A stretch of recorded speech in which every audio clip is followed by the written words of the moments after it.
ആഗോള ആഭ്യന്തര വിപണികളെ സംബന്ധിച്ചിട്ടുള്ള കൂടുതൽ ഡീറ്റെയിൽസ് നമ്മളോടൊപ്പം ഷെയർ ചെയ്യാനായിട്ട് എത്തുന്നത് in house expert Pradeep Chandrasekharan സാറാണ്. Sir, good morning and welcome to the show. Morning Anla, morning viewers. Sir, ഇന്നലെ US വിപണിയെ സംബന്ധിച്ചിട്ട് പോസിറ്റീവ് ടോൺ തന്നെയായിരുന്നു ക്ലോസ് ചെയ്തിട്ടുണ്ടായിരുന്നത്. നാസ്ഡാക്ക് 100 അതിനോടൊപ്പം തന്നെ ഡൗ ജോൺസ് സൂചികയിലുമൊക്കെ കൃത്യമായിട്ടൊരു മുന്നേറ്റം രേഖപ്പെടുത്തിയപ്പോൾ S&P 500 സൂചികയിൽ ഒരു ഫ്ലാറ്റായ ഒരു ടോണിലാണ് ട്രേഡിംഗ് അവസാനിപ്പിച്ചിരിക്കുന്നത്. സോ അമേരിക്കൻ വിപണികളെ സംബന്ധിച്ചുള്ള താങ്കളുടെ ഒരു ടേക്ക് എന്താണ്? അല്ല, നമ്മൾ അമേരിക്കൻ വിപണിയിലെ കഴിഞ്ഞ ആഴ്ചയായിരുന്നു ഓൾ ടൈം ഹൈ കാണാൻ സാധിച്ചത്. അതിനെ തുടർന്ന് 4 ദിവസം ഒരു കറക്ഷൻ പ്രോഫിറ്റ് ടേക്കിംഗ് നമ്മൾ നേരിട്ടിരുന്നു. So ഇന്നലത്തെ ആ ഒരു recovery I think will call closer to this correction. So നമ്മൾ ഇന്നത്തെ മാർക്കറ്റിലെ ഡൗ ജോൺസ് ഇൻഡെക്സിന്റെ കേസിൽ ശ്രദ്ധിച്ചിരിക്കുന്ന മേജർ റെസിസ്റ്റൻസ് 47,500 പോയിന്റ് ആയിരിക്കും. ആ ഒരു റെസിസ്റ്റൻസിന് മുകളിൽ ക്ലോസ് ചെയ്യാൻ സാധിച്ചു കഴിഞ്ഞാൽ ഡൗ ജോൺസ് ഇൻഡെക്സിൽ വീണ്ടും നമുക്ക് ബൈയിങ് ഇൻട്രസ്റ്റ് കാണാൻ സാധിക്കും. At the same time 46,800 support ആയിരിക്കും ഡൗ ജോൺസ് ഇൻഡെക്സിന്റെ കേസിൽ ശ്രദ്ധിച്ചിരിക്കേണ്ടത്. നാസ്ഡാക്ക് ഇൻഡെക്സിന്റെ കേസിൽ അൺഫോർച്ചുനേറ്റ്ലി കഴിഞ്ഞ 3 ദിവസത്തെ ആ ഒരു ഇടിവിനെ തുടർന്ന് ഷോർട്ട് ടേമിൽ നമുക്ക് ഇപ്പോഴും വീക്ക്നെസ് കാണാൻ സാധിക്കുന്നുണ്ട്. സോ നാസ്ഡാക്ക് ഇൻഡെക്സിന്റെ കേസിൽ 26,000 പോയിന്റ് മുകളിൽ ക്ലോസ് ചെയ്യാൻ സാധിച്ചു കഴിഞ്ഞാൽ മാത്രമേ ഷോർട്ട് ടേം ട്രെൻഡ് വീണ്ടും ബുള്ളിഷായി മാറത്തുള്ളൂ. കമ്മോഡിറ്റി മാർക്കറ്റിലേക്ക് വരുമ്പോൾ ക്രൂഡിൽ പ്രത്യേകിച്ചും ഇന്നത്തെ ലേറ്റ് നൈറ്റ് അവേഴ്സ് പരിശോധിക്കുമ്പോഴേക്കും ആദ്യഘട്ടത്തിൽ വളരെ ശക്തമായിട്ടുള്ളൊരു സെൽ ഓഫ് ആയിരുന്നു കാണാൻ സാധിച്ചിട്ടുണ്ടായിരുന്നത്. ഇപ്പോൾ വീണ്ടും ആ ഒരു ലോ ലെവൽസിൽ നിന്നൊരു ബൈയിങ് ഇൻട്രസ്റ്റ് ക്രൂഡിൽ കടന്നു വന്നതായിട്ടാണ് കാണുന്നത്. WTI സംബന്ധിച്ചിട്ട് 0.5% ഒരു നേട്ടം നൽകുമ്പോൾ ബ്രെന്റ് ക്രൂഡ് 0.32% ഒരു നേട്ടത്തിലാണ് ഇന്നിപ്പോൾ ട്രേഡിംഗ് പുരോഗമിച്ചുകൊണ്ടിരിക്കുന്നത്. സോ ക്രൂഡിലുള്ള താങ്കൾ മുന്നോട്ടേക്ക് കാണുന്ന പ്രധാനപ്പെട്ട ലെവലുകൾ ഏതൊക്കെയാണ്? അല്ല, നമുക്ക് ക്രൂഡ് ഓയിലിന്റെ കേസിൽ കഴിഞ്ഞ ഒരു 2 ആഴ്ചക്കിടെ കിട്ടിയിരിക്കുന്ന നേട്ടത്തിനെ തുടർന്ന് നല്ലൊരു ബുള്ളിഷ് സെറ്റപ്പ് ആയിരുന്നു ഫോം ചെയ്ത് വന്നിരുന്നത്. എങ്കിലും കഴിഞ്ഞ 2 ട്രേഡിംഗ് സെഷൻസിൽ നടന്നിരിക്കുന്ന വീണ്ടും ആ സെല്ലിംഗ് പ്രഷറിനെ തുടർന്ന് ആ ഒരു ബുള്ളിഷ് സെറ്റപ്പ് നെഗേറ്റ് ചെയ്ത് പോയിട്ടുണ്ട്. അതുകൊണ്ട് തന്നെ ഇന്നത്തെ മാർക്കറ്റിൽ നമുക്ക് ലോ റിസ്കിലെ പുതിയ ബൈയിങ് ഓപ്പർച്യൂണിറ്റി ഒന്നും തന്നെ ക്രൂഡിന്റെ കേസിൽ കാണാൻ സാധിക്കുന്നുണ്ട്. WTI ക്രൂഡിന്റെ കേസിൽ നമുക്ക് ലോങ് പൊസിഷൻസ് ഉണ്ടെങ്കിൽ $59.25 സ്റ്റോപ്പ് മെയിൻറ്റെയിൻ ചെയ്യേണ്ടത്. ലോങ് പൊസിഷൻസ് എടുക്കാൻ ആഗ്രഹിക്കുന്നുണ്ടെങ്കിൽ we have to wait till the bottom is confirmed. ഇതിനോടൊപ്പം തന്നെ ഗോൾഡിലേക്ക് കൂടി വരികയും ഗോൾഡിനെ സംബന്ധിച്ചിട്ട് ഇന്നത്തെ ഒരു ട്രേഡിംഗ് പരിശോധിക്കുമ്പോഴേക്കും വളരെ റേഞ്ച് ബൗണ്ട് ആയിട്ടുള്ളൊരു മൂവ്മെൻ്റ് ആണ് കാണാൻ സാധിച്ചിരിക്കുന്നത്. $3,964 എന്നൊരു ഡേ ലോയ്ക്കും 7 അവേഴ്സിലുള്ള ഡേ ലോയ്ക്കും ഒപ്പം തന്നെ 3,985 എന്നൊരു ഹൈക്കും ഇടയിലാണ് ഇന്നിപ്പോൾ ട്രേഡിംഗ് നടന്നു വരുന്നത്. സോ ഗോൾഡിലുള്ള താങ്കളുടെ ഒരു വ്യൂ എന്താണ്? ഇപ്പോൾ സ്വർണത്തിന്റെ കേസിൽ കഴിഞ്ഞ 2 ആഴ്ചയായിട്ട് നമുക്ക് പ്രോഫിറ്റ് ടേക്കിംഗ് കാണാൻ സാധിക്കുന്നത്. ആ ഒരു പ്രോഫിറ്റ് ടേക്കിങ്ങിനെ തുടർന്ന് നമുക്ക് ഷോർട്ട് ടേം ട്രെൻഡിൽ അല്പം വീക്ക്നെസ് കാണാൻ സാധിക്കുന്നുണ്ട്. എങ്കിലും നമ്മളൊരു ട്രേഡിംഗ് പൊസിഷൻ എടുക്കാൻ ആഗ്രഹിക്കുന്നുണ്ടെങ്കിൽ ഇന്നും നാളെ നമ്മൾ ശ്രദ്ധിച്ചിരിക്കേണ്ട റെസിസ്റ്റൻസ് $4,024 ആയിരിക്കും. ആ ഒരു റെസിസ്റ്റൻസ് ബ്രേക്ക് ചെയ്യാൻ സാധിച്ചു കഴിഞ്ഞാൽ അവിടെ നിന്ന് ചുരുങ്ങിയത് $40 നേട്ടം നമുക്ക് പ്രതീക്ഷിക്കാം. കൈവശം ഓൾറെഡി ലോങ് പൊസിഷൻ ഉണ്ടെങ്കിൽ $3,930 സ്റ്റോപ്പ് മെയിൻറ്റെയിൻ ചെയ്തത്. സർ, അതിനോടൊപ്പം തന്നെ ആഭ്യന്തര വിപണിയിലേക്ക് വരികയാണ്. ആഭ്യന്തര വിപണിയെ സംബന്ധിച്ചിട്ട് കഴിഞ്ഞ ദിവസം പ്രത്യേകിച്ചും ചൊവ്വാഴ്ച ഒരു എക്സ്പയറി ഡേറ്റ് എന്ന് വളരെ ശക്തമായിട്ടൊരു സെല്ലിംഗ് പ്രഷറായിരുന്നു കാണാൻ സാധിച്ചിട്ടുണ്ട്. പ്രത്യേകിച്ചും സെക്കൻഡ് ഹാഫിലേക്ക് കടന്നപ്പോൾ ആ ഒരു സെല്ലിംഗ് പ്രഷറിൻ്റെ ഇൻറ്റൻസിറ്റി ഒരു അല്പം കൂടി വർദ്ധിച്ചതായിട്ടായിരുന്നു കാണാൻ സാധിച്ചിട്ടുണ്ടായിരുന്നത്. 25,597.65 എന്നൊരു നിലയിലാണ് ക്ലോസിംഗ് നടന്നിരിക്കുന്നത്. ഏകദേശം ആ ഒരു ഡേ ലോ ആയിട്ടുള്ള 25,578.4 എന്ന നിലയ്ക്ക് വളരെ അപ്രോക്സിമേറ്റ് ആയിട്ട് നിന്നുകൊണ്ടാണ് ക്ലോസിംഗ് നടന്നിരിക്കുന്നത്. സോ നിഫ്റ്റി 50 ഉണ്ടായ ഈ ഒരു ഇടിവിനെ താങ്കൾ എങ്ങനെയാണ് വിലയിരുത്തുന്നത്? ഇതൊരു പ്രോഫിറ്റ് ടേക്കിംഗ് മാത്രമായിട്ടാണോ കണക്കാക്കുന്നത്, അതോ ഇവിടെ നിന്നൊരു ട്രെൻഡ് റിവേഴ്സൽ, ഒരു ബിയറിഷ് സെന്റിമെന്റ്സിലേക്ക് പോകാനുള്ളൊരു സാധ്യത എത്രത്തോളമാണ്? അല്ല, എനിക്ക് തോന്നുന്നില്ല നമുക്ക് ട്രെൻഡ് റിവേഴ്സൽ കാണാൻ സാധിക്കുമെന്ന്. So long term and short term trend രണ്ടും ബുള്ളിഷായി തന്നെ തുടരുന്നു. നിഫ്റ്റി 50യുടെ കേസിൽ 2 മേജർ സപ്പോർട്ടാണ് നമ്മൾ ഇപ്പോൾ ശ്രദ്ധിക്കേണ്ടത്. ആദ്യത്തെ 25,500 പോയിന്റ് ആൻഡ് ആ ഒരു സപ്പോർട്ട് ബ്രേക്ക് ചെയ്യപ്പെട്ട് കഴിഞ്ഞാൽ 25,300 പോയിന്റ്. അറ്റ് ദിസ് പോയിന്റ് എനിക്ക് തോന്നുന്നില്ല 25,300 സപ്പോർട്ട് ബ്രേക്ക് ചെയ്യപ്പെടുമെന്ന്. സർ, ഇപ്പോൾ നിഫ്റ്റി ബാങ്കിലേക്ക് കൂടി വരികയാണ്. നിഫ്റ്റി ബാങ്കിനെ സംബന്ധിച്ചും പരിശോധിക്കുമ്പോൾ ഇടിവിൽ തന്നെയായിരുന്നു കഴിഞ്ഞ ദിവസം ക്ലോസ് ചെയ്തിട്ടുണ്ടായിരുന്നത്. പക്ഷേ നിഫ്റ്റിയുമായിട്ട് കമ്പയർ ചെയ്യുമ്പോൾ ഇടിവിൻ്റെ ആ ഒരു ഇൻറ്റൻസിറ്റി ഒരു അല്പം കുറവായിരുന്നു എന്ന് തന്നെ പറയാം. 57,827.05 എന്ന നിലയിലാണ് ഒരു ക്ലോസിംഗ് നടന്നിരിക്കുന്നത്. സോ നിഫ്റ്റി ബാങ്കിലുള്ള താങ്കളുടെ ഒരു ടേക്ക് എന്താണ്? നിഫ്റ്റി ബാങ്കിന്റെ കേസിൽ both long and short term trend രണ്ടും ബുള്ളിഷായി തന്നെ തുടരുന്നു. നിഫ്റ്റി ബാങ്ക് ഇൻഡെക്സിന്റെ കേസിൽ നമ്മൾ ഇന്ന് ശ്രദ്ധിച്ചിരിക്കേണ്ട major support 57,400 point. At this point എനിക്ക് തോന്നുന്നില്ല ആ സപ്പോർട്ട് ബ്രേക്ക് ചെയ്യപ്പെടുമെന്ന്. എങ്കിലും നമ്മളൊരു പുതിയ ലോങ് പൊസിഷൻ എടുക്കാൻ ആഗ്രഹിക്കുന്നുണ്ടെങ്കിൽ 58,400 റെസിസ്റ്റൻസ് ശ്രദ്ധിച്ചിരിക്കുക. ആ ഒരു റെസിസ്റ്റൻസ് ബ്രേക്ക് ചെയ്യാൻ സാധിച്ചു കഴിഞ്ഞാൽ നമുക്ക് പുതിയൊരു ഓൾ ടൈം ഹൈ തന്നെ നിഫ്റ്റി ബാങ്ക് ഇൻഡെക്സിന്റെ കേസിൽ പ്രതീക്ഷിക്കാം. സർ, അതിനോടൊപ്പം തന്നെ നിഫ്റ്റി മെറ്റൽ സൂചികയിലേക്ക് കൂടി വരികയാണ്. മെറ്റലിനെ സംബന്ധിച്ചിട്ട് പരിശോധിക്കുമ്പോൾ കഴിഞ്ഞ മുന്നത്തെ വീക്കിലൊക്കെ വളരെ ശക്തമായിട്ടുള്ള റിട്ടേൺ നൽകിയ ഒരു ഇൻഡെക്സ് കൂടിയായിരുന്നു നിഫ്റ്റിയുടെ മെറ്റൽ സൂചിക. എന്നാൽ ഈ ഒരു വീക്കിൽ ട്രേഡിംഗിൽ ആരംഭിച്ചപ്പോൾ മുതൽ പരിശോധിക്കുമ്പോഴേക്കും ഒരു സെല്ലിംഗ് പ്രഷർ അല്ലെങ്കിൽ ഒരു പ്രോഫിറ്റ് ടേക്കിംഗ് ആണ് കാണാൻ സാധിച്ചിരിക്കുന്നത്. ചൊവ്വാഴ്ച അതിൻ്റെ ഒരു ഇൻറ്റൻസിറ്റി ഏറ്റവും കൂടുതലായിരുന്നു എന്ന് തന്നെ പറയേണ്ടിയിരിക്കുന്നു. ഏകദേശം 1.5% നഷ്ടമായിരുന്നു നിഫ്റ്റി മെറ്റൽ സൂചികയിൽ രേഖപ്പെടുത്തിയിട്ടുണ്ടായിരുന്നത്. സോ നിഫ്റ്റി മെറ്റൽ സൂചികകളുടെ ഇടിവിനെ താങ്കൾ എങ്ങനെയാണ് നോക്കിക്കാണുന്നത്? അല്ല, നമ്മൾ നിഫ്റ്റി മെറ്റൽ ഇൻഡെക്സ് നോക്കുമ്പോഴേക്കും നമുക്ക് സെപ്റ്റംബർ മുതൽ വലിയൊരു നേട്ടം ഇൻഡെക്സിൽ കാണാൻ സാധിച്ചിരിക്കുന്നത്. സെപ്റ്റംബർ മാസത്തിൽ 9,825 പോയിന്റില് ട്രേഡ് ചെയ്തിരുന്ന ഇൻഡെക്സ് കഴിഞ്ഞ ആഴ്ച 10,800 പോയിന്റ്സ് വരെയായിരുന്നു നമുക്ക് നേട്ടം നൽകിയത്. നാച്ചുറലി അതിനെ തുടർന്ന് കഴിഞ്ഞ 4 ട്രേഡിംഗ് സെഷൻസിൽ നമുക്ക് വളരെ ഹെൽത്തിയും വളരെ ആവശ്യമായിട്ടുള്ള ഒരു പ്രോഫിറ്റ് ടേക്കിംഗ് നടന്നുകൊണ്ടിരിക്കുന്നത്. സോ ആ ഒരു പ്രോഫിറ്റ് ടേക്കിംഗ് തീരുന്നത് വരെ നമ്മൾ മെറ്റൽ ഇൻഡെക്സിലോ മെറ്റൽ സ്റ്റോക്സിലോ പുതിയ ലോങ് പൊസിഷൻസ് എടുക്കാൻ ശ്രമിക്കരുത്. ഈ ഇൻഡെക്സിന്റെ മേജർ സപ്പോർട്ട് കാണുന്നത് 10,250 പോയിന്റ്സിലോ. സർ, അപ്പം കഴിഞ്ഞ ദിവസങ്ങളിലായിട്ട് പാദഫലം പ്രഖ്യാപിച്ച ചില കമ്പനികളിലേക്ക് കൂടി പിന്നെ അതിൽ ആദ്യത്തേത് ബ്രിട്ടാനിയ ഇൻഡസ്ട്രീസ് ആണ്. ബ്രിട്ടാനിയയെ സംബന്ധിച്ചിട്ട് മികച്ച നമ്പേഴ്സ് പബ്ലിഷ് ചെയ്യാനായിട്ട് കമ്പനിക്ക് സാധിച്ചിട്ടുണ്ടായിരുന്നു. വളരെ ശക്തമായിട്ടുള്ള നമ്പേഴ്സ് പബ്ലിഷ് ചെയ്യാൻ സാധിക്കുമെന്ന് തന്നെ പ്രതീക്ഷിച്ചിരിക്കുന്നത്. അതിനോടൊപ്പം തന്നെ അവരുടെ സിഇഒയിൽ ബിർള ഓപ്പസിൻ്റെ സിഇഒനെ അപ്പോയിൻറ്റ് ചെയ്തതായിട്ടുള്ള അപ്ഡേഷൻസ് കൂടി എത്തുന്നുണ്ട്. സോ ബ്രിട്ടാനിയയിലുള്ള താങ്കളുടെ ഒരു ടേക്ക് എന്താണ്? ബ്രിട്ടാനിയയുടെ കേസിൽ ലോങ് ടേം ട്രെൻഡ് ബുള്ളിഷും ഷോർട്ട് ടേം ട്രെൻഡ് സൈഡ് വേസുമായിട്ട് കാണുന്നത്. കൈവശം ലോങ് പൊസിഷൻസ് ഉണ്ടെങ്കിൽ 5,760 രൂപയിൽ സ്റ്റോപ്പ് മെയിൻറ്റെയിൻ ചെയ്യുക. നമുക്കൊരു പുതിയ ലോങ് പൊസിഷൻ എടുക്കാൻ ആഗ്രഹിക്കുന്നുണ്ടെങ്കിൽ 5,950 രൂപയുടെ റെസിസ്റ്റൻസ് ബ്രേക്ക് ചെയ്യാനായിട്ട് വെയിറ്റ് ചെയ്യുക. മികച്ച നമ്പർ പബ്ലിഷ് ചെയ്ത മറ്റൊരു കമ്പനിയായിരുന്നു സുസ്ലോൺ എന്ന് പറയുന്നത്. സുസ്ലോണെ സംബന്ധിച്ചിട്ട് അവരുടെ പ്രോഫിറ്റിലടക്കം ഏകദേശം 539% ഇയർ ഓൺ ഇയർ ബേസിലൊരു വളർച്ചയാണ് കൈവരിച്ചിരിക്കുന്നത്. മാത്രമല്ല അവരുടെ ഓർഡർ ബുക്ക് റീച്ചും ഒക്കെ ഏകദേശം 6.2 ഗിഗാവാട്ട്സ് എന്നൊരു നിലയിലേക്ക് ഉയർന്നിട്ടുണ്ടായിരുന്നു. ഓഹരികളെ സംബന്ധിച്ച് പരിശോധിക്കുകയാണ് എന്നുണ്ടെങ്കിലും കഴിഞ്ഞ ഒരു ഒക്ടോബർ 28 മുതൽ ഇങ്ങോട്ടേക്ക് തുടർച്ചയായിട്ടുള്ളൊരു നേട്ടം തന്നെയാണ് നൽകിയിരിക്കുന്നത്. കഴിഞ്ഞ ദിവസത്തെ ആ ഒരു ബിയറിഷ് സെന്റിമെന്റ്സ് നിലനിൽക്കുമ്പോൾ പോലും വിപണിയിൽ നിലനിൽക്കുമ്പോൾ പോലും 1.25% നേട്ടം നൽകാനായിട്ട് സുസ്ലോൺ ഓഹരികൾക്ക് കഴിഞ്ഞിട്ടുണ്ടായിരുന്നു. സോ സുസ്ലോണിലുള്ള താങ്കളുടെ ഒരു ടേക്ക് എന്താണ്? സുസ്ലോണിന്റെ കേസിൽ നമ്മൾ കഴിഞ്ഞ 3-4 മാസത്തിനിടെ വലിയൊരു കറക്ഷൻ പ്രോഫിറ്റ് ടേക്കിംഗ് ആയിരുന്നു കാണാൻ സാധിച്ചത്. എങ്കിലും ഒക്ടോബർ അവസാനം മുതൽ സ്റ്റോക്കിൽ വീണ്ടും നമുക്കൊരു ബൈയിങ് ഇൻട്രസ്റ്റ് കാണാൻ സാധിച്ചിട്ടുണ്ട്. അതിനെ തുടർന്ന് ഓൾറെഡി ഷോർട്ട് ടേം ട്രെൻഡ് ബുള്ളിഷായി മാറിയിരുന്നു. Short term trend side vase. ഇന്നത്തെ മാർക്കറ്റിൽ നമ്മൾ ശ്രദ്ധിച്ചിരിക്കേണ്ട മേജർ റെസിസ്റ്റൻസ് 62 രൂപ. 62ന്റെ മുകളിൽ ക്ലോസ് ചെയ്യാൻ സാധിച്ചു കഴിഞ്ഞാൽ ലോങ് ടേം ട്രെൻഡും ബുള്ളിഷായി മാറും. ആ ഒരു റെസിസ്റ്റൻസ് ബ്രേക്ക് ചെയ്യാൻ സാധിച്ചു കഴിഞ്ഞാൽ പിന്നീടുള്ള മേജർ റെസിസ്റ്റൻസ് ലെവൽ ആദ്യത്തെ 65, അതിനുശേഷം 68.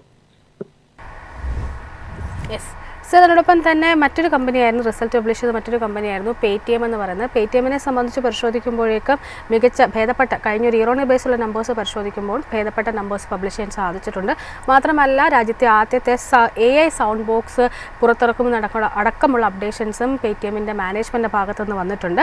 ഇനി ഓഹരികളിലേക്ക് വരികയാണെങ്കിൽ കഴിഞ്ഞ ചൊവ്വാഴ്ച 0.5% നഷ്ടം രേഖപ്പെടുത്തിക്കൊണ്ടായിരുന്നു പേടിഎം ഓഹരികൾ ട്രേഡിംഗ് അവസാനിപ്പിച്ചിട്ടുണ്ടായിരുന്നു. സോ പേടിഎമ്മിലുള്ള താങ്കളുടെ ഒരു ടേക്ക് എന്താണ്? പേടിഎമ്മിന്റെ കേസിൽ both long and short term trend bullish ആണെങ്കിൽ പോലും കഴിഞ്ഞ 2-3 ട്രേഡിംഗ് സെഷൻസിൽ നമുക്ക് നേരിയ പ്രോഫിറ്റ് ടേക്കിംഗ് കാണാൻ സാധിക്കുന്നുണ്ട്. സോ കൈവശം ഓൾറെഡി ലോങ് പൊസിഷൻ ഉണ്ടെങ്കിൽ 1,220 രൂപയിൽ സ്റ്റോപ്പ് മെയിൻറ്റെയിൻ ചെയ്യണം. കറന്റ് ലെവൽസിൽ നമുക്ക് ലോ റിസ്കിൽ ഒരു ബൈയിങ് ഓപ്പർച്യൂണിറ്റിയും കാണാൻ സാധിക്കുന്നില്ല. സിറപ്പം കഴിഞ്ഞ ദിവസം റിസൾട്ട് പബ്ലിഷ് ചെയ്ത മറ്റൊരു കമ്പനിയായിരുന്നു ബർജർ പെയിൻറ്റ്സ് എന്ന് പറയുന്നത്. ബർജർ പെയിൻറ്റ്സിനെ സംബന്ധിച്ചിട്ട് പരിശോധിക്കുമ്പോഴേക്കും നെറ്റ് പ്രോഫിറ്റിലടക്കം ഒരു ഇടിവായിരുന്നു കമ്പനി റിപ്പോർട്ട് ചെയ്തിട്ടുണ്ടായിരുന്നത്. സ്ട്രീറ്റിൻ്റെ പല പാരാമീറ്റേഴ്സിലും സ്ട്രീറ്റിൻ്റെ ഒരു എസ്റ്റിമേഷനിലേക്ക് എത്താനായിട്ട് ഈ ഒരു കമ്പനിക്ക് സാധിച്ചിട്ടില്ല. ഓഹരികളിൽ പരിശോധിക്കുകയാണെങ്കിലും ഏകദേശം ഒരു ഫ്ലാറ്റിഷ് ടോൺ, ഒരു ഫ്ലാറ്റ് ടു ലോ ടോണിലാണ് ട്രേഡിംഗ് അവസാനിപ്പിച്ചിരിക്കുന്നത്. സോ ബർജർ പെയിൻറ്റ്സിലുള്ള താങ്കളുടെ ഒരു വ്യൂ എന്താണ്? അല്ല, നമ്മൾ ബർജർ പെയിൻറ്റ്സ് സ്റ്റഡി ചെയ്യുമ്പോഴേക്കും ജൂലൈ സെപ്റ്റംബർ 2023, അതായത് രണ്ടര വർഷങ്ങൾക്ക് മുൻപായിരുന്നു ഒരു മേജർ ടോപ്പ് ഈ സ്റ്റോക്കിൽ കാണാൻ സാധിക്കുന്നത്. അതിനെ തുടർന്ന് നമുക്ക് ഒത്തിരി വോളറ്റിലിറ്റി ഈ സ്റ്റോക്കിൽ കാണുന്നുണ്ടെങ്കിലും ബ്രോഡർ പാറ്റേൺ നോക്കുമ്പോഴേക്കും വീക്ക്നെസ്സും ബെയറിഷ്നെസ്സും ഈ സ്റ്റോക്കിൽ കാണുന്നത്. നമുക്ക് കറന്റ് ലെവൽസിൽ ലോ റിസ്കിൽ ഒരു ബൈങ് ഓപ്പർച്യൂണിറ്റിയും കാണാൻ സാധിക്കുന്നില്ല. അതുകൊണ്ട് തന്നെ ഈ സ്റ്റോക്കിൽ തൽക്കാലം പുതിയ ലോങ് പൊസിഷൻസ് എടുക്കാൻ ശ്രമിക്കരുത്. ഓൾറെഡി പൊസിഷൻസ് ഉണ്ടെങ്കിൽ അത് വൈൻഡ് അപ്പ് ചെയ്യാൻ ശ്രമിക്കുക.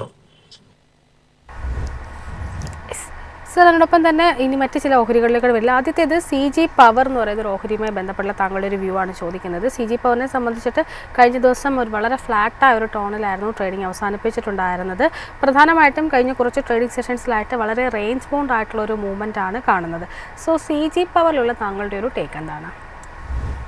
CG പവറിന്റെ കേസിൽ both long and short term trend രണ്ടും ബുള്ളിഷായി തന്നെ തുടരുന്നു. ഈ സ്റ്റോക്കിലെ കൈവശം ലോങ് പൊസിഷൻസ് ഉണ്ടെങ്കിൽ 15 രൂപയിൽ സ്റ്റോപ്പ് മെയിൻറ്റെയിൻ ചെയ്യുക. ബട്ട് പുതിയൊരു ലോങ് പൊസിഷൻ എടുക്കാൻ ആഗ്രഹിക്കുന്നുണ്ടെങ്കിൽ 770 രൂപയുടെ റെസിസ്റ്റൻസ് ബ്രേക്ക് ചെയ്യാനായിട്ട് വെയിറ്റ് ചെയ്യുക.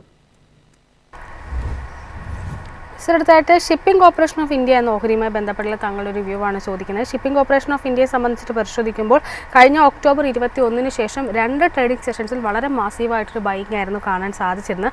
എന്നാൽ അതിനുശേഷം ആ ഒരു മുന്നേറ്റത്തിന് ശേഷം പിന്നീട് ഇങ്ങോട്ടേക്ക് ഒരു പ്രോഫിറ്റ് ടേക്കിംഗ് ആണ് കാണാൻ സാധിക്കുന്നത്. So shipping corporation of India ഓഹരികളിലുള്ള താങ്കളുടെ ഒരു വ്യൂ എന്താണ്? ഷിപ്പിംഗ് കോർപ്പറേഷന്റെ കേസിൽ both long and short term trend രണ്ടും ബുള്ളിഷായി തന്നെ തുടരുന്നു. കഴിഞ്ഞ ഒരു 4-5 ട്രേഡിംഗ് സെഷൻസിൽ നടന്നിരിക്കുന്ന ഹെവി പ്രോഫിറ്റ് ടേക്കിങ്ങിനെ തുടർന്ന് നമുക്കൊരു ലോ റിസ്ക് ബൈയിങ് ലെവൽസിലോട്ട് നമ്മൾ വന്നുകൊണ്ടിരിക്കുന്നു.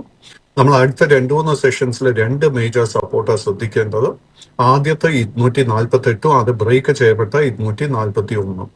സോ 241 to 248 വളരെ ലോ റിസ്ക് ആയിട്ടൊരു ബൈയിങ് റേഞ്ച് ആയിരിക്കും. സോ നമ്മൾ ലോങ് ടേം ഇൻവെസ്റ്റർ ആണെങ്കിൽ ആ ഒരു ലെവലായിരിക്കാം ശ്രദ്ധിച്ചിരിക്കേണ്ടത്. ഒപ്പം തന്നെ തേജസ് നെറ്റ്വർക്ക് എന്ന ഓഹരിയിലേക്ക് കൂടി വരികയാണ്. തേജസിനെ സംബന്ധിച്ച് പരിശോധിക്കുമ്പോഴേക്കും തീർച്ചയായിട്ടും കഴിഞ്ഞ ദിവസം ഏകദേശം ഒരു 1.25% ഒരു നേട്ടം, 1.25%-ത്തിനടുത്തൊരു നേട്ടം നൽകിയിരുന്നു. എങ്കിൽ പോലും പൊതുവെ പരിശോധിക്കുമ്പോൾ ഈ ഒരു ഓഹരിയിൽ കഴിഞ്ഞ കുറേ നാളുകളായിട്ട് ലോ ലെവൽസിലൊരു കൺസോൾട്ടേഷനാണ് കാണുന്നത്. സോ തേജസ് നെറ്റ്വർക്കിലുള്ള താങ്കളുടെ ഒരു ടേക്ക് എന്താണ്? തേജസിന്റെ കേസിൽ ജൂൺ 2024 ശേഷം തുടർച്ചയായിട്ട് സെല്ലിംഗ് പ്രഷറാണ് കാണുന്നത്. അതിനെ തുടർന്ന് both long and short term trend രണ്ടും ബെയറിഷായി മാറിയിട്ടുമുണ്ട്. ഈ സ്റ്റോക്കിന്റെ ബോട്ടം കണ്ടു എന്ന് സ്ഥിരീകരിക്കാൻ സാധിക്കുന്നില്ല. അതുകൊണ്ട് തന്നെ തൽക്കാലം ഈ സ്റ്റോക്കിലെ ലോങ് പൊസിഷൻസ് പൂർണ്ണമായിട്ട് അവോയ്ഡ് ചെയ്യുക. അതുപോലെ തന്നെ ലോ ലെവൽസിൽ കൺസോളിഡേറ്റ് ചെയ്യുന്ന മറ്റൊരു ഓഹരിയായിരുന്നു സൈൻ DLM ലിമിറ്റഡ് എന്ന് പറയുന്നത്. സൈനിനെ സംബന്ധിച്ച് പരിശോധിക്കുമ്പോൾ കഴിഞ്ഞ ദിവസം 1% ഒരു നഷ്ടം രേഖപ്പെടുത്തിക്കൊണ്ടായിരുന്നു ക്ലോസ് ചെയ്തിട്ടുണ്ടായിരുന്നത്. ഓൾമോസ്റ്റ് ഈ ഒരു 454 ആ ഒരു റേഞ്ചിൽ നിന്നുകൊണ്ട് തന്നെയാണ് പ്രധാനമായിട്ടും കഴിഞ്ഞ കുറേ ട്രേഡിംഗ് സെഷൻസിലായിട്ടൊരു കൺസോൾട്ടേഷൻ വന്നിരിക്കുന്നത്. സോ CN DLMലുള്ള താങ്കളുടെ ഒരു ടേക്ക് എന്താണ്?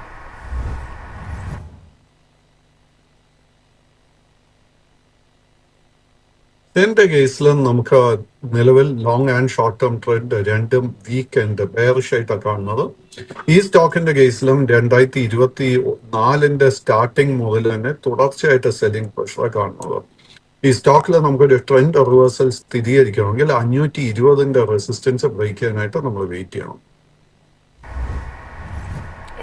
ഒപ്പം തന്നെ കഴിഞ്ഞ ദിവസം 7%-ലധികം നഷ്ടം രേഖപ്പെടുത്തിയ ഒരു സ്മോൾ ക്യാപ്പ് ഓഹരിയായിരുന്നു റിലയൻസ് പവർ എന്ന് പറയുന്നത്. ഏകദേശം 7.25% നഷ്ടം രേഖപ്പെടുത്തിക്കൊണ്ട് 40.72 എന്ന നിലയിലാണ് ഒരു ക്ലോസിംഗ് വന്നിരിക്കുന്നത്.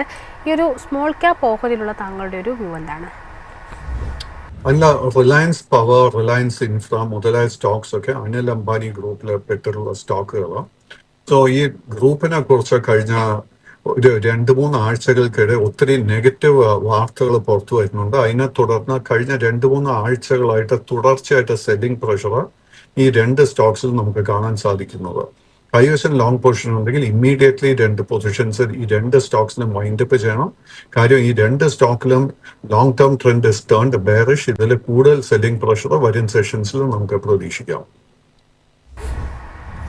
കേരള ബേസ്ഡ് ആയിട്ടുള്ള കല്യാൺ ജ്വല്ലേഴ്സിലേക്കാണ് അടുത്തതായിട്ട് വരുന്നത്. കല്യാൺ ജ്വല്ലേഴ്സിനെ സംബന്ധിച്ച് പരിശോധിക്കുമ്പോൾ കഴിഞ്ഞ ദിവസം ഏകദേശം 1% മുകളിലൊരു നേട്ടം നൽകിയിട്ടുണ്ടായിരുന്നു. കഴിഞ്ഞ കുറച്ച് ട്രേഡിംഗ് സെഷൻസിലായിട്ട് ഗ്രാജ്വലി ആണ് എങ്കിൽ പോലും ഒരു പോസിറ്റീവ് ടോൺ ഈ ഓഹരിയിൽ മെയിൻറ്റെയിൻ ചെയ്യുന്നതായിട്ടാണ് കാണുന്നത്.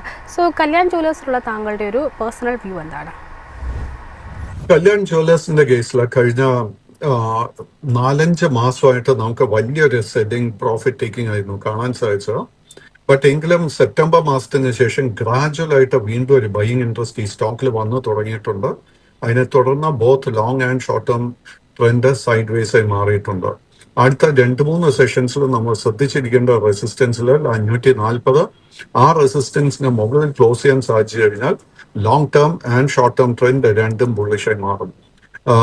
അല്ല, എൻ്റെ അടുക്ക് ഈ ഒരു സ്റ്റോക്കിനെ കുറിച്ച് ചോദിച്ചതുകൊണ്ട് തങ്കമയിൽ ജ്വല്ലറി എന്ന് പറയുന്ന സ്റ്റോക്കിനെ കൂടെ പ്രേക്ഷകരുടെ ശ്രദ്ധയിലോട്ട് കൊണ്ടുവരുന്നു. ഈ സ്റ്റോക്കിൽ കഴിഞ്ഞ 3 ട്രേഡിംഗ് സെഷൻസ് നമുക്ക് 30% നേട്ടമാണ് നമുക്ക് കാണാൻ സാധിച്ചിരിക്കുന്നത്. ഇൻഫാക്ട് കഴിഞ്ഞ 3-4 ട്രേഡിംഗ് സെഷൻസിലെ പാറ്റേൺ നോക്കുകയാണെങ്കിൽ പല ജ്വല്ലറി ബേസ്ഡ് സ്റ്റോക്സിലും നമുക്കൊരു ബൈയിങ് ഇൻട്രസ്റ്റ് കാണാൻ സാധിക്കുന്നുണ്ട്. സോ നമ്മൾ ട്രേഡിങ്ങിന് വേണ്ടി ഒരു പൊസിഷൻ എടുക്കാൻ ആഗ്രഹിക്കുന്നുണ്ടെങ്കിൽ തീർച്ചയായിട്ടും ഈ ഒരു സെക്ടറിൽ നമ്മൾ ശ്രദ്ധിച്ചിരിക്കണം. സർ, അടുത്തായിട്ട് ചില PSU ബാങ്ക് ഓഹരികളിലേക്കാണ് വരുന്നത്. അതിൽ ആദ്യത്തേത് ബാങ്ക് ഓഫ് മഹാരാഷ്ട്രയുമായി ബന്ധപ്പെട്ട താങ്കളുടെ ഒരു വ്യൂ ആണ് ചോദിക്കുന്നത്.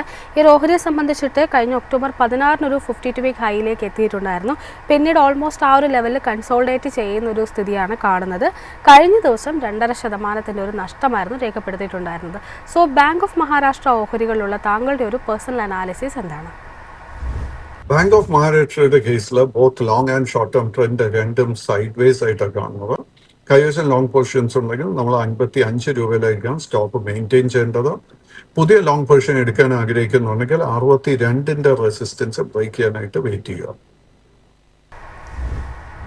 സർ, അടുത്തായിട്ട് യൂക്കോ ബാങ്കുമായി ബന്ധപ്പെട്ട താങ്കളുടെ ഒരു വ്യൂ ആണ് ചോദിക്കുന്നത്. യൂക്കോ ബാങ്കിനെ സംബന്ധിച്ചിട്ടും പരിശോധിക്കുമ്പോഴേക്കും ഒരു ലോ ലെവൽസിലൊരു കൺസോൾട്ടേഷൻ തന്നെയാണ് കാണാൻ സാധിച്ചിരിക്കുന്നത്. കഴിഞ്ഞ ദിവസം 2.5% ഒരു നഷ്ടം രേഖപ്പെടുത്തിയിട്ടുണ്ടായിരുന്നു. സോ യൂക്കോ ബാങ്കിലുള്ള താങ്കളുടെ ഒരു ടേക്ക് എന്താണ്? UCO bank, central bank, Punjab and Sindh bank and IOB 4 stock നോക്കുകയാണെങ്കിൽ വളരെ സിമിലർ ഒരു പാറ്റേൺ കാണാൻ സാധിക്കുന്നത്. ഈ 4 സ്റ്റോക്സിലും കഴിഞ്ഞ 3-4 മാസത്തിനിടെ വലിയ സെൽ ഓഫിനെ തുടർന്ന് കഴിഞ്ഞ 3-4 ആഴ്ചക്കിടെ ഗ്രാജുവലായിട്ട് ബൈയിങ് ഇൻട്രസ്റ്റ് വരുന്നുണ്ട്. ഈ 4 സ്റ്റോക്കിലും നമുക്ക് ലോങ് ടേം ട്രെൻഡ് റിവേഴ്സലിന്റെ ഒരു സെറ്റപ്പ് ഫോം ചെയ്ത് വരുന്നുണ്ട്. സോ വരും സെഷൻസിൽ നമ്മൾ യൂക്കോ ബാങ്കിന്റെ കേസിൽ ശ്രദ്ധിച്ചിരിക്കേണ്ട സപ്പോർട്ട് ഏരിയ 30 രൂപയും long term trend break out കൺഫർമേഷന് വേണ്ടി 34.25 രൂപ റെസിസ്റ്റൻസും ആയിരിക്കും നമ്മൾ ശ്രദ്ധിച്ചിരിക്കേണ്ടത്.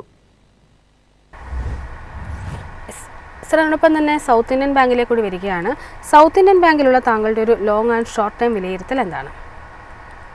സൗത്ത് ഇന്ത്യൻ ബാങ്കിന്റെ കേസിൽ കഴിഞ്ഞ മാസമായിരുന്നു നമുക്ക് വലിയൊരു ബ്രേക്ക് ഔട്ട് ലഭിച്ച് അതിനെ തുടർന്ന് both long and short term trend രണ്ടും ബുള്ളിഷായി മാറിയിട്ടുണ്ട്. ബട്ട് കഴിഞ്ഞ ഒരു 2-3 ട്രേഡിംഗ് സെഷൻസിൽ നമുക്ക് കാണാൻ സാധിക്കുന്നു it's A healthy profit taking. ഈ ഒരു പ്രോഫിറ്റ് ടേക്കിംഗ് നടക്കുന്ന സമയത്ത് നമ്മൾ ശ്രദ്ധിച്ചിരിക്കേണ്ട 2 സപ്പോർട്ട് ഏരിയ, ആദ്യത്തെ 35 രൂപ 80 പൈസയും അത് ബ്രേക്ക് ചെയ്യപ്പെട്ടാൽ 34 രൂപ 50 പൈസയും. എനിക്ക് തോന്നുന്നില്ല ഈ 2 സപ്പോർട്ട് ലെവല് ബ്രേക്ക് ചെയ്യപ്പെടുമെന്ന്. സോ ഈ 2 ലെവൽസിന്റെ ഇടയിൽ ട്രേഡിംഗ് നടക്കുന്ന സമയത്ത് നമുക്ക് തീർച്ചയായിട്ടും പുതിയ ലോങ് പൊസിഷൻസ് ബിൽഡപ്പ് ചെയ്യാൻ സാധിക്കും. ചില ലാർജ് ക്യാപ്പ് ഓഹരികളിലേക്കൂടാണ് വരുന്നത്. അതിൽ ആദ്യത്തേത് LNTയുമായി ബന്ധപ്പെട്ടുള്ള താങ്കളുടെ ഒരു വ്യൂ ആണ് ചോദിക്കുന്നത്. LNTയെ സംബന്ധിച്ച് പരിശോധിക്കുമ്പോൾ കഴിഞ്ഞ ദിവസം ഏകദേശം ഒരു 1.5%-അടുത്തൊരു നഷ്ടം റിപ്പോർട്ട് ചെയ്തിട്ടുണ്ടായിരുന്നു. കഴിഞ്ഞ ഈ ഒരാഴ്ച തുടങ്ങിയപ്പോൾ മുതൽ തന്നെ നമുക്കൊരു പ്രോഫിറ്റ് ടേക്കിംഗ് തന്നെയാണ് കാണാൻ സാധിച്ചിരിക്കുന്നത്. സോ LNTയിലുള്ള താങ്കളുടെ ഒരു ടേക്ക് എന്താണ്? LNTയുടെ കേസിൽ നമുക്ക് long and short term trend രണ്ടും ബുള്ളിഷായിട്ടാണ് കാണാൻ സാധിക്കുന്നത്. കഴിഞ്ഞ ഒരു 1-1.5 വർഷമായിട്ട് ഈ സ്റ്റോക്ക് ഒരു ബ്രോഡ് സൈഡ് വേസ് കൺസോൾട്ടേഷൻ പാറ്റേണിലായിരുന്നു ട്രേഡിംഗ് നടത്തി വന്നത്. ബട്ട് എങ്കിലും കഴിഞ്ഞ ആഴ്ച ആയിരുന്നു ഈ റിസൾട്ട് പ്രഖ്യാപിച്ചതിനെ തുടർന്ന് ആദ്യമായിട്ട് ഈ സ്റ്റോക്ക് നമുക്കൊരു പുതിയ ഓൾ ടൈം ലെവലിലോട്ട് ട്രേഡിംഗ് കാഴ്ചവെച്ചത്. ബട്ട് എസ്പെഷ്യലി കഴിഞ്ഞ 3 ട്രേഡിംഗ് സെഷൻസ് നടക്കുന്ന ഈ പ്രോഫിറ്റ് ടേക്കിങ്ങിനെ തുടർന്ന് വീണ്ടും നമുക്ക് ലോ റിസ്ക് ബുള്ളിഷ് ഫോം ചെയ്ത് വരുന്നുണ്ട്. നമ്മൾ ഇന്നത്തെ ട്രേഡിൽ ശ്രദ്ധിച്ചിരിക്കേണ്ട 2 സപ്പോർട്ട് ഏരിയ. ആദ്യത്തെ 3860 രൂപ, അത് ബ്രേക്ക് ചെയ്യപ്പെട്ടാൽ 3800. 3800 to 3860 ഈ റേഞ്ച് വളരെ ലോ റിസ്ക് ബൈയിങ് സെറ്റപ്പ് ആയിരിക്കും. സർ, അപ്പം ICICI ബാങ്കിൻ്റെ ഓഹരികളിലേക്ക് കൂടി വരികയാണ്. ICICI ബാങ്കിനെ സംബന്ധിച്ചിട്ട് പരിശോധിക്കുമ്പോൾ കഴിഞ്ഞ ദിവസം 0.5% ഒരു നഷ്ടമായിരുന്നു രേഖപ്പെടുത്തിയിട്ടുണ്ടായിരുന്നത്. ഒക്ടോബർ 20 നല്ലൊരു സെല്ലിംഗ് തുടങ്ങിയ ശേഷം പിന്നീട് ഇങ്ങോട്ടേക്ക് നമുക്ക് തുടർച്ചയായിട്ടൊരു നഷ്ടം തന്നെയാണ് കാണാനും സാധിച്ചിരിക്കുന്നത്. സോ ICICI ബാങ്ക് ഓഹരികളുള്ള താങ്കളുടെ ഒരു long and short time analysis എന്താണ്? ICICI ബാങ്ക് നമ്മൾ ലാർജ് ക്യാപ് പ്രൈവറ്റ് സെക്ടർ ബാങ്ക്സിനെ കമ്പയർ ചെയ്യുമ്പോഴേക്കാണ് നമ്മൾ നിരാശപ്പെടുത്തിക്കൊണ്ടിരിക്കുന്നത്. കാര്യം ജൂലൈ മാസത്തിന് ശേഷം ഈ സ്റ്റോക്കിൽ തുടർച്ചയായിട്ട് ഒരു സെല്ലിംഗ് കാണുന്നത്. ആ ഒരു സെല്ലിംഗ് പ്രഷറിനെ തുടർന്ന് both long and short term trend രണ്ടും ബെയറിഷായി മാറിയിട്ടുണ്ട്. അറ്റ് ദിസ് പോയിന്റ് നമുക്ക് ഇതിന്റെ ബോട്ടം കണ്ടു എന്ന് സ്ഥിരീകരിക്കാൻ സാധിക്കുന്നില്ല. അതുകൊണ്ട് തന്നെ ലോങ് പൊസിഷൻസ് ഉണ്ടെങ്കിൽ അത് വൈൻഡ് അപ്പ് ചെയ്യാൻ ശ്രമിക്കുക. സർ, അതോടൊപ്പം തന്നെ നമ്മൾ ഓൾറെഡി ബർജർ പെയിൻസുമായി ബന്ധപ്പെട്ടുള്ളൊരു വ്യൂ പങ്കുവച്ചിട്ടുണ്ടായിരുന്നു. അതോടൊപ്പം ഏഷ്യൻ പെയിൻസിലുള്ള താങ്കളുടെ ഒരു വ്യൂ കൂടി ഷെയർ ചെയ്യാമോ? ഏഷ്യൻ പെയിന്റ്സിന്റെ കേസിലും നമുക്ക് കഴിഞ്ഞ ഓൾമോസ്റ്റ് 1.5 വർഷമായിട്ട് നമുക്കൊരു ഡിസപ്പോയിന്റിങ് പെർഫോമൻസ് ആയിരുന്നു കാണാൻ സാധിച്ചത്. എങ്കിലും അൺലൈക്ക് ബർജർ പെയിന്റ്സ് ഈ കഴിഞ്ഞ ജൂൺ മാസത്തിന് ശേഷം ഒരു കൺസോൾട്ടേഷൻ ഏഷ്യൻ പെയിന്റ്സിൽ നടക്കുന്നതായിട്ട് കാണുന്നുണ്ട്. ആ ഒരു കൺസോൾട്ടേഷനെ തുടർന്ന് both long term and short term trend സൈഡ് വേസായി മാറിയിട്ടുണ്ട്. ഈ സ്റ്റോക്കിൽ നമ്മൾ ശ്രദ്ധിച്ചിരിക്കേണ്ട മേജർ റെസിസ്റ്റൻസ് ഏരിയ 2610 രൂപ. ആ റെസിസ്റ്റൻസിന് മുകളിൽ ക്ലോസ് ചെയ്യാൻ സാധിച്ചു കഴിഞ്ഞാൽ both long and short term trend രണ്ടും ബുള്ളിഷായി മാറും. കൈവശം ലോങ് പൊസിഷൻ ഉണ്ടെങ്കിൽ 2440 സ്റ്റോപ്പ് മെയിൻറ്റെയിൻ ചെയ്യേണ്ടത്. തുടർച്ചയായിട്ടൊരു കൺസോൾട്ടേഷൻ ഫേസിലേക്ക് നീങ്ങിയ ഒരു ഓഹരിയായിരുന്നു അശോക ബിൽഡ്കോൺ ലിമിറ്റഡ് എന്ന് പറയുന്നത്. അശോകയെ സംബന്ധിച്ച് പരിശോധിക്കുമ്പോൾ ചൊവ്വാഴ്ചത്തെ ട്രേഡിംഗ് സെഷനിലും 2.5% നഷ്ടത്തിലാണ് ക്ലോസ് ചെയ്തിരിക്കുന്നത്. സോ അശോക ബിൽഡ്കോണിലുള്ള താങ്കളുടെ ഒരു ടേക്ക് എന്താണ്? അശോക ബിൽഡ്കോണിന്റെ കേസിലും നമുക്ക് 2024 ഒത്തിരി സെല്ലിംഗ് പ്രഷർ ആയിരുന്നു നേരിട്ടത്. ബട്ട് എങ്കിലും ഈ മാർച്ച് മാസത്തിന് ശേഷം ഗ്രാജുവൽ ആയിട്ട് ഒരു കൺസോൾട്ടേഷൻ ഈ സ്റ്റോക്കിൽ നടന്നിട്ടുണ്ട്. ആൻഡ് അതിനെ തുടർന്ന് both long and short term trend രണ്ടും സൈഡ് വേസായി മാറിയിട്ടുണ്ട്. ഈ സ്റ്റോക്കിൽ നമ്മൾ വരും സെഷൻസിൽ ശ്രദ്ധിച്ചിരിക്കേണ്ട മേജർ റെസിസ്റ്റൻസ് 232 രൂപ. ആ റെസിസ്റ്റൻസ് ബ്രേക്ക് ചെയ്യാൻ സാധിച്ചു കഴിഞ്ഞാൽ both long and short term trend രണ്ടും ബുള്ളിഷായി മാറും. കൈവശം ലോങ് പൊസിഷൻസ് ഉണ്ടെങ്കിൽ 180 സപ്പോർട്ട് മെയിൻറ്റെയിൻ ചെയ്യേണ്ടത്. ഒരുപാട് പ്രതീക്ഷകളോടെ കഴിഞ്ഞ വർഷം IPM എത്തിയൊരു കമ്പനിയായിരുന്നു കഴിഞ്ഞ വർഷം IPM എത്തിയൊരു കമ്പനിയായിരുന്നു ഈസാഫ് സ്മോൾ ഫിനാൻസ് ബാങ്ക് എന്ന് പറയുന്നത്. എന്നാൽ ഈ ഒരു ലിസ്റ്റിങ്ങിന് ശേഷം തുടർച്ചയായിട്ട് ഇങ്ങോട്ടേക്ക് നഷ്ടം രേഖപ്പെടുത്തുന്ന തരത്തിലുള്ള പ്രകടനമാണ് ഈ ഓഹരിയിൽ ഉണ്ടായിരിക്കുന്നത്. കഴിഞ്ഞ കുറേ നാളുകളായിട്ട് ലോ ലെവൽസിൽ കൺസോൾട്ടേറ്റ് ചെയ്തിരിക്കുന്ന ഒരു സ്ഥിതിയാണ് കാണുന്നത്. സോ ഈസാഫിലുള്ള താങ്കളുടെ ഒരു വ്യൂ എന്താണ്? ഏതെങ്കിലും തരത്തിലൊരു ട്രെൻഡ് റിവേഴ്സിനുള്ളൊരു സാധ്യത നിയർ ടേമിൽ ഈ ഒരു ഓഹരിയിൽ താങ്കൾ കാണുന്നുണ്ടോ? അല്ല, അൺഫോർച്ചുനേറ്റ്ലി നോ. ഈസാഫിന്റെ കേസിൽ അതിന്റെ ഫൈനാൻഷ്യൽ പെർഫോമൻസും വളരെ ഡിസപ്പോയിന്റിംഗ് ആയിട്ട് കാണുന്നത്. അറ്റ് ദ സെയിം ടൈം ഇതിന്റെ ട്രേഡിംഗ് പാറ്റേൺ നോക്കുമ്പോഴേക്കും നിലവിൽ ഇപ്പോഴും ഇതിന്റെ long and short term trend രണ്ടും ബെയറിഷായി തന്നെ തുടരുന്നു.